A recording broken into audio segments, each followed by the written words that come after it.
যেভাবে আজকে কাতারে কাতারে প্রতিবাদ, প্রতিরোধ, প্রতিশোধের রাস্তা বেছে নিয়েছে, বিজেপির দুর্বৃত্তদের রানাঘাট থেকে ছুঁড়ে ফেলার শপথ নিয়েছে, এদের পতন শুধু সময়ের অপেক্ষা।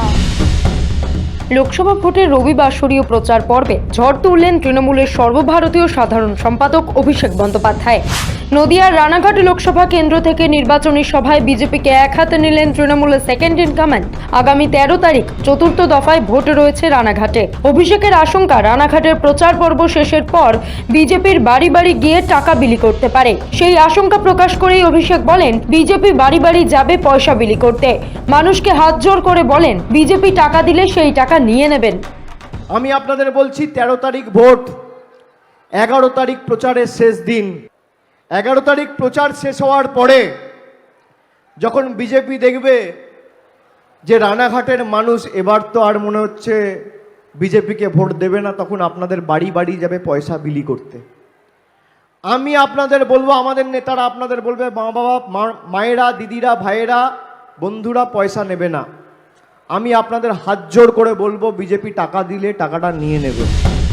শুধু টাকা নেওয়াই নয়, সঙ্গে যারা টাকা দিতে আসবে তাদের সঙ্গে দরদাম করারও পরামর্শ দিলেন অভিষেক। যদি আপনাদের টাকা দেয়, কাউকে ধরুন 500 টাকা দিল, দরদাম করবেন, 2000 চাইবেন। কাউকে 2000 দিলে 5000 চাইবেন। বিজেপির থেকে টাকা নিলেও ভোট দেওয়ার সময় যেন মানুষ নিজের ভোট তৃণমূলকেই দেয়, সেই বার্তাও দিলেন অভিষেক। 5 বছর আপনার সাথে বঞ্চনা করেছে, বেইমানি করেছে, গদ্দারি করেছে, 2 নম্বরি করেছে, ভাঁওতাবাজি করেছে।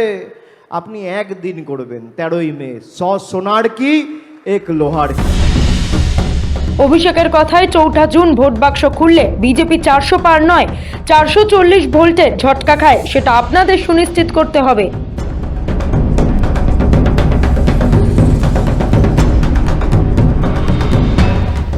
নদিয়া থেকে সায়ন মোদকের রিপোর্ট, সময় কলকাতা।